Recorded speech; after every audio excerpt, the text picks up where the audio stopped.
Thank you, Andrew. And as Andrew has said, he's stolen part of my introduction. Good morning or good afternoon, depending on where you are in the world and where you're joining us from. As Andrew says, my name is Jacqueline Glazerman, and I'm the secondary co-head pastoral and designated safeguarding lead at Caxton College in beautiful Valencia, Spain. We are a British school.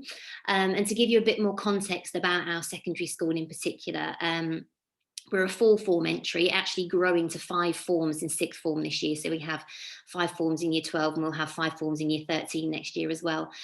We have approximately 730 students on roll. And of those 730, around 80% are actually native Spanish speakers. The remaining 20% are international students from all over the world, but most commonly from the UK, America and China. And I think it's important to note that the overwhelming majority of our students would probably be considered EAL, but it's true that most of them have been learning in an English speaking environment and an English learning environment since joining the school at a year old. So hopefully that gives you a little bit of context.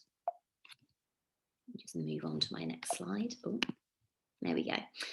So the aim of today's webinar then, Andrew's mentioned a bit about it anyway, but it's really to share with you a little bit about our wellbeing journey so far, including why and how we've introduced the PASS survey. And as Andrew mentioned, we did only introduce this in October 2021. I wanted to share with you some information about the impacts that we've seen so far, what our plans are for the future of PASS, and then finish up with 8 top tips to hopefully help you get started with passing your schools. As Andrew's already mentioned, I think it is important to say here that you know, it is new in our school. In fact, as Andrew mentioned, I was a bit surprised when he asked me to deliver this webinar. I am acutely aware that I am by no means an expert when it comes to PASS, but certainly from the discussions that I had with Andrew, it was really clear that one of the most frequently asked questions by schools is, how do we get started? And hopefully, fingers crossed, today's webinar will inspire some of you to take action in your own schools and to ensure that wellbeing is or continues to be central to what you are doing in your schools as well. I'd also like to preface everything I'm about to talk about with the offer of support for anyone who might need it. Because as educators, you know, we all want to do what's best for our students. There's a real growing body of research that indicates that wellbeing underpins academic progress and success, some of which I'll be talking about during the presentation anyway, and it's therefore vital, I think, that we should be working together, sharing best practice, working collaboratively. So as Andrew has mentioned, if you do have any questions, please feel free to type them into the Q&A box, and hopefully at the end there will be some time to come back to answer these. I'm not sure if you've had a chance to read the blog that I wrote, but for those of you that have, you might already know a bit about our PASS journey. But for those of you that haven't, I'll run through, as I said, you know, how we decided to use it and introduce it, share the ways that we're using the data already, what we plan to do with it, and then those top tips at the very end of the presentation. Okay. So let's start with our why. I think it's always a really important question to ask, you know, why are we doing something? Why are we introducing something new?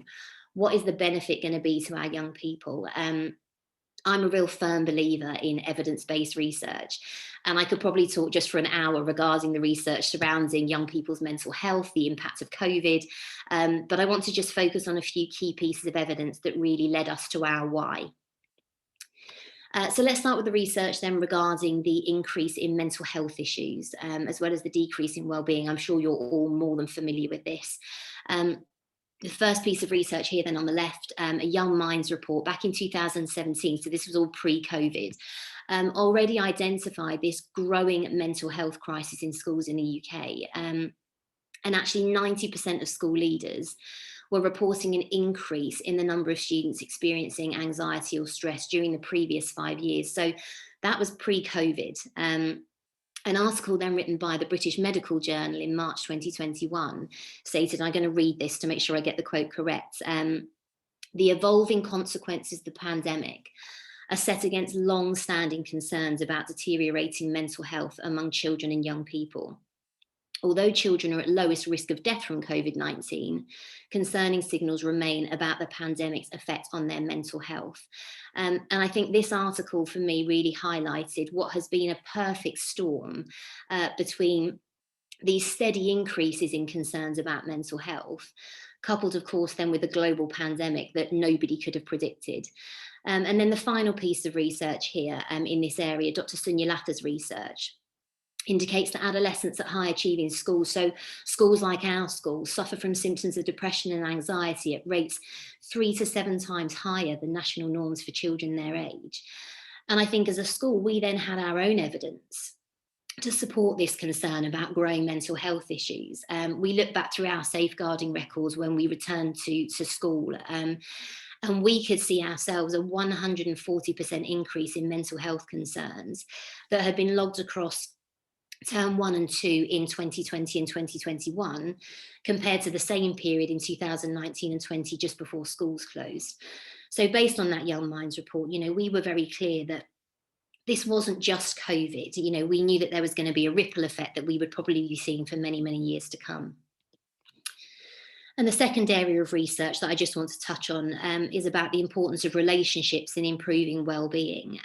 Some of you may be familiar with Unifrog. It's a platform that we use, but a recent COVID impact report by Unifrog found that students with good counsellor and teacher support were far more likely to report feeling happier, to being more positive and being more optimistic about the future as well. And in addition, based on some huge international research, it was done by Alejandro Adler. This was back in 2016, so again, pre-pandemic. The quality of relationships emerged as one of the 3 strongest mechanisms underlying well-being and enhanced academic performance, alongside perseverance and resilience. So you can really see there how important it is that young people have these solid relationships in place with staff in their schools. And what? That's the next question. What does all of this mean? What should we be doing with this information? So I think, it's important to remember that Young Minds actually suggest that our young people spend around 7,800 hours at school.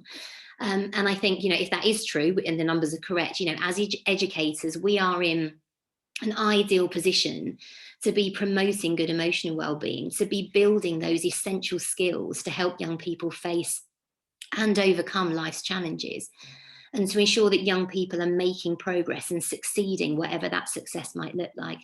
Excuse me.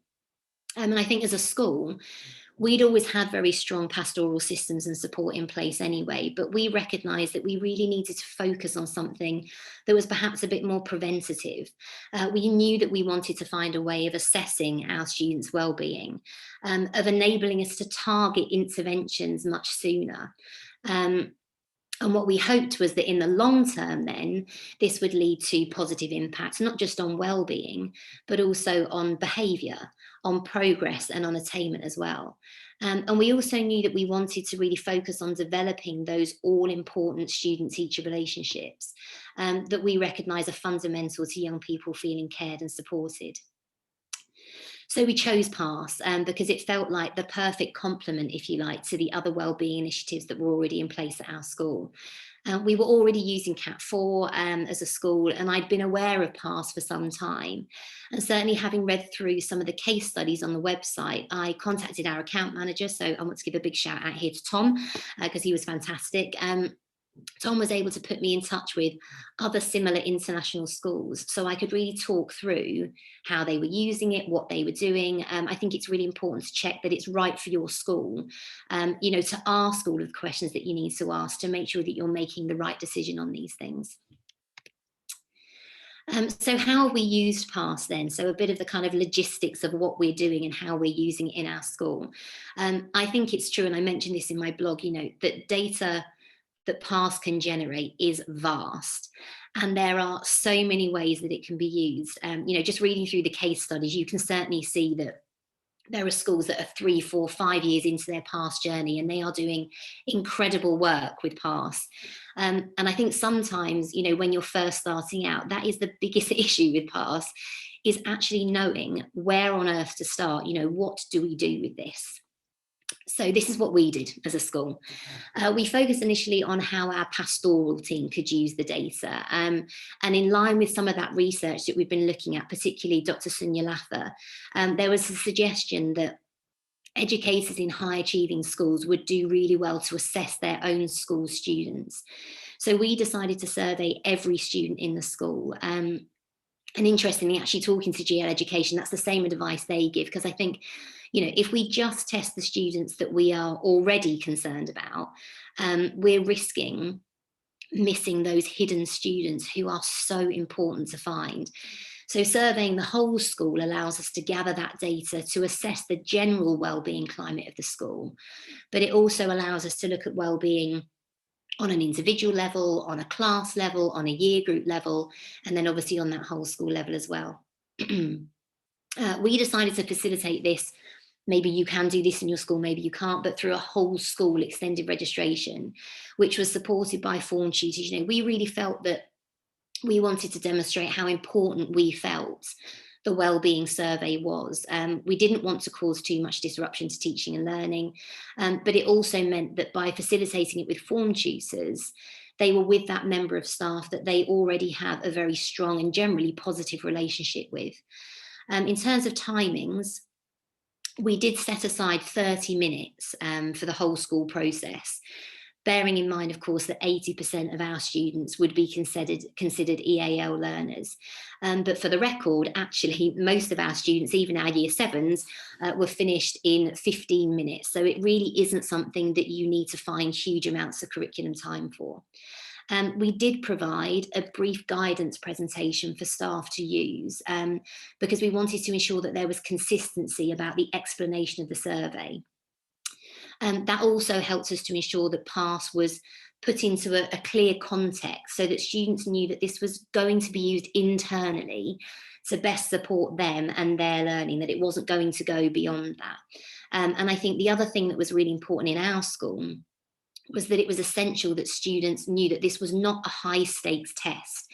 And in fact, we didn't want to use the word test at all, because for our students, testing means there's a right answer and there's a wrong answer. So it was really important for us that we focused on that word survey. This was just a survey. I think one other really important thing to mention, particularly for those of you who are in either international context or you have a larger number of students for whom English is a second language, is that there is a provision of a translation of the questions into multiple different languages. So we actually provided that for our students in written form, for many of them in Spanish, for some of them in Chinese, because that helped us to ensure that this wasn't a test of language skills. It meant that it was much easier for students to provide accurate responses. So as they went through the questions in English online, they could refer to a translation of the questions in their native language. So we then created this 4-stage process, and this is kind of where the logistics come in. And it was on a rolling timetable, really to ensure that there was minimal impact on staff. So as you can see here, the first week was very much an opportunity for SLT to really analyse this data. So I sat down as a member of the leadership team with the RAG report that came through. I looked at specific year groups. I looked at whether there were specific trends in each year group. But I also looked at students who I knew would need prioritising for one-to-one chats. And when I say prioritising, I mean that they were students who perhaps were red or orange across at least 5 out of the 9 different factors. In the second week then, once I'd got to grips with that information, I then met with each head of year individually and shared the analysis that I had done. We then worked together to confirm which students were a priority for those one-to-one meetings. But again, here, I think it's really important to take into account other contextual information that heads of year already have. There will already be students that are on the radar for your pastoral staff. PASS may well pick those students up, it might not. But I think it's important to take into account that contextual information and all of that other information that your pastoral leaders have as well. We looked at whether there were trends across particular tutor groups or across the year group, because heads of year could then start planning possible intervention strategies to help improve student satisfaction in those areas. And as an example that I just wanted to put out here, our year 7 RAG report was really interesting, because there was one class in year 7 where the majority of students had low to moderate satisfaction in factor 5, which was attitudes towards teachers.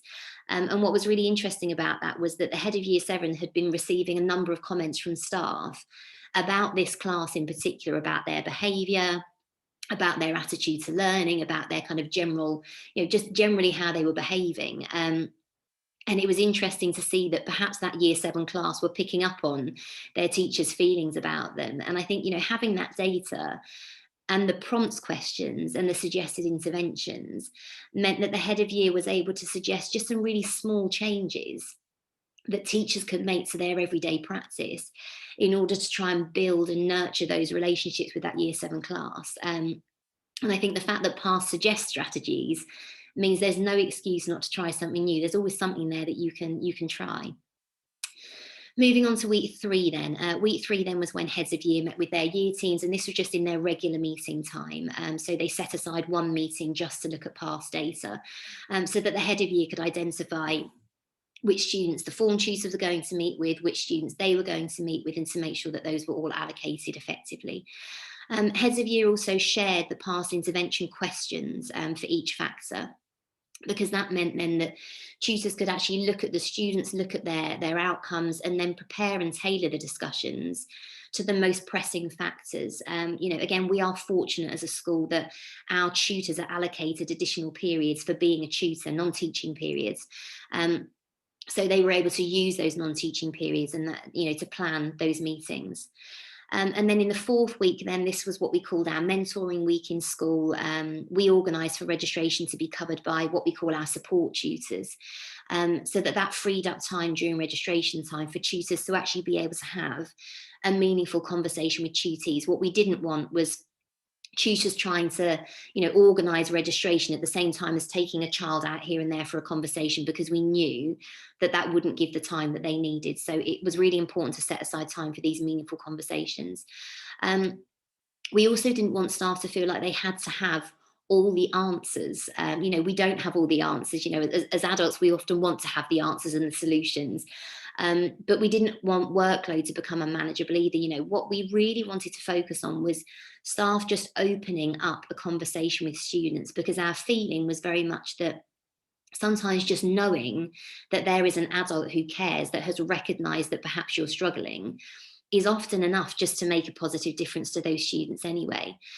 So tutors did hold these one-to-one meetings using the past intervention questions and the prompts for discussion. And those conversations were then all recorded electronically on our student files. You will have different data management systems. We recorded on ours because we wanted to be able to go back and review how students were doing in term 2 versus how they seemed to be doing in term 1, just through those conversations. And where appropriate, some of our tutors off their own back actually then set up a regular time to check back in with students, maybe once a week, once every 2 weeks, which was great. So in terms of the impact of past, then let's touch on impact a little bit. And I think it's really hard to measure impact, especially so soon. We've only been doing this for 5 months, and especially where there are multiple initiatives running at the same time. Changing young people's attitudes to themselves and to school is an ongoing process, and there are not any quick fixes. But I think just the discussion about past last academic year generated real change in action in our school. We'd already decided that we wanted to introduce a whole school character strengths programme in September 2021. And we were also really fortunate to secure the support of Dr. Hilda Scarf to run a mental toughness pilot linked to positive education through what we call our career skills or our Aspire curriculum. And the whole aim of that was focusing on building self-belief, building self-efficacy and resilience. So we're really fortunate to have had a number of initiatives running simultaneously, all of which are aimed at improving young people's well-being. So these are some of the main impacts that we've seen of past so far. So the first one, in total, we met approximately 12% of the entire student body as a result of the past survey outcomes. These were the students that we obviously considered a priority. And I know that 12% might not seem like many students as kind of a headline figure. But for us, again, if just starting a conversation with that 12% meant that they knew that there was someone that cared, and in turn that meant that they already felt better about coming to school, then we already feel like it's been worthwhile. And of course, there are other students who we are still to be met. We haven't met everybody yet. But over the remainder of the academic year, we're hoping to reach at least 20% of the student body, and I would expect more than that. The second point then, I think it's important to mention that past doesn't replace intuition. It really reports that, many students who had multiple areas in red or orange on the RAG report were students that our heads of year were already aware of. But past survey gave us more insight maybe into particular areas of concern for those students that we perhaps had not previously known.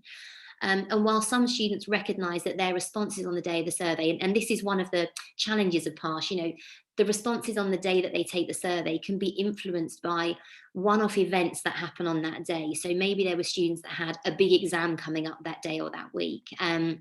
Maybe they'd fallen out with a parent that morning. Maybe there was a friendship breakup, or there was something that had gone on that weekend. Although there were some results perhaps that were skewed by that, actually lots of the meetings that we had with students were really insightful, especially for those students who on the whole present on the outside as very happy, very content. They seem to have a hold on everything.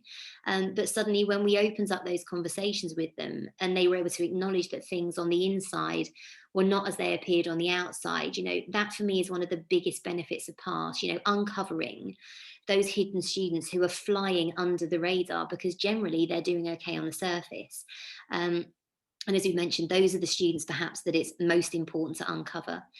In terms of those meaningful conversations then, form tutors and heads of year have been really positive about their interactions with students. And I think, PASS is such a big beast, if we want to call it that all staff don't necessarily know the full scope of what it can do and how we can use it.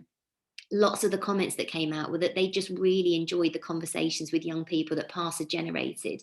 And they were really keen to have opportunities to have those one-to-one conversations more often with students, even though that effectively increases workload, but they really enjoyed that opportunity to build that relationship with students. And as a result, we've actually got another mentoring week planned for this term, and we'll have another one planned for term 3 as well. And heads of year have been working really hard to start planning and implementing intervention strategies for individuals and for groups of students as well. And it takes lots of different forms. But as I mentioned so far, it includes things like improving, that score on attitudes to teachers, particularly for that year 7 group that I mentioned earlier. Speaking to staff about making a conscious effort to use lots of positive language with that class. Simple things like greeting students at the door by name, that classic phrase, catch them being good, and praising, effort wherever they can. In year 8, our head of year actually started her own kindness project, which has been fantastic. It's been delivered through assembly and registration time. And so far, students have done things like writing letters of gratitude to the maintenance staff in our school, to the dining room staff in our school. They're going to be writing them to our patio monitors, our playground monitors, and just kind of spending some time reflecting on their impact and the impact their actions have on others. In year 9 and 10, we really want to be focusing on goal setting and future aspirations. And students being able to identify their own strengths and weaknesses, which for us actually ties in brilliantly with our Aspire curriculum, which actually this year included our first whole school careers week as well. And in year 11, 12 and 13, looking at the results, I think we really need to refocus on the ideas of growth mindset, which is something we talked a lot about. But I suppose by the time students get into those exam years, we're really focused on the exams, on preparation. And actually what I think we need is this refocus on growth mindset. And I think, lots of these initiatives are going to be led by heads of year. But a lot of what we're hoping to do is going to come through perhaps subtle changes in our practice, in the language that we're using. And I think, as you can see, none of these initiatives and interventions are what I would call rocket science. And none of them cost anything either, which is fantastic. But I think sometimes we just need a bit of a refresher and a bit of a reminder and steering back in the right direction. And that's something that PASS can certainly help our schools to do. So what's the future of PASS then for us? What do we intend to do with it? And as we said, PASS can do so much for your school. There's so much data it can generate. It's definitely a survey that we plan to use annually in the school. I think one of the things we might change is the timing of the survey. We didn't survey until around October, and we were already in a period where students are starting to sit exams and kind of at the end of units, at the end of topics. And I think one of the things that we want to think about doing is actually surveying a little bit earlier in the year so that our results are perhaps not skewed by those kind of events that might be going on. And I think, whilst it's impossible to track well-being from one year to another, with just one survey, I think we certainly consider that one survey is better than no survey. And there are lots of other perhaps mini surveys that we can use throughout the year to check that wellbeing climate as we go through. So, PASS really can provide so much information in so little time at such a reasonable cost that I think it's a fantastic tool for every school to be using to support wellbeing. It is important to us to resurvey students. I think in every school we want to know whether the interventions that we're putting in place are making a positive difference to our young people. That should be really the deciding factor. Everything we're doing should be because it's making a positive difference to them, to their well-being, to their outcomes, to their attainment as well, especially for those students who perhaps were identified as priority for us in those one-to-one conversations. And alongside identifying students who are most in need of support, we think PASS will also help us to identify if there are recurrent wellbeing trends across particular year groups at certain key stages. So as an example, the need to refocus on goal setting in kind of year 9 to 11. It will be really interesting to see whether that comes up year after year, because obviously goal setting links in so carefully with things like options choices, for GCSE and options choices for A levels. And in our school, our fortnightly careers education curriculum, which we call Aspire, only runs in Key Stage 3. So perhaps for us as a whole school, kind of thing to think about, we need to be thinking about future curriculum planning and considering actually whether Aspire is something that we need to be running through into year 10 and 11 to support students.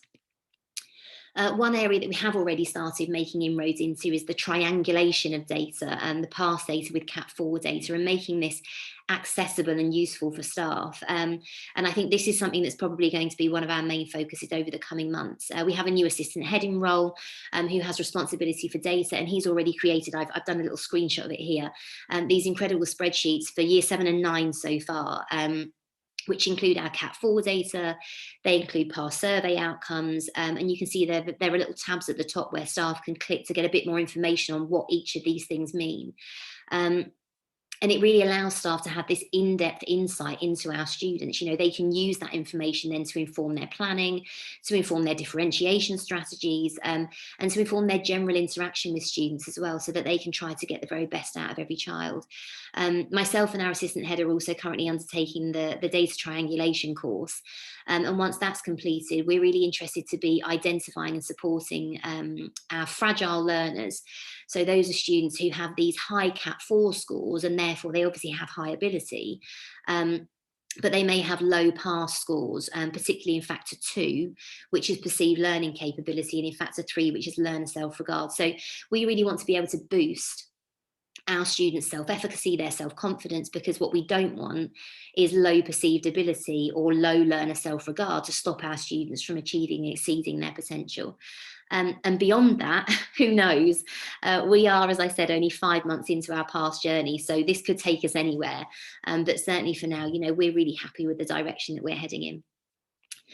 So before I pass back to Andrew and we answer any kind of questions that might have come through, I'd really like to offer 8 top tips regarding PASS, and these were either shared with me by other international colleagues that I had the privilege of talking to, or they're things that perhaps I've learned the hard way. So hopefully they will help you to avoid some of the pitfalls and to focus on some of the real positives of this. So here we go, 8 top tips for PASS. So the first one, accurate data input. I would highly recommend that you ensure that the inputting of student information is as accurate as possible from the outset. So on those CVS files, everything's in place that you want it to be. That will make it much, much easier to analyse the responses that you get, to be able to look at target groups, and it will save you a lot of time in the long run. The second one, start small. Don't be overwhelmed by what PASS can do. We all know it can do a lot. But I think it's really important to just start small, start with something that staff are keen on, or an area that, that you really want to focus on. Choose that focus area and stick to it. We know that there are lots of other things we could do with it, but just go with something to begin with. The third thing, then, carefully consider timing, and this links to when you're doing it in terms of your kind of curriculum planning, but also the timing of the day.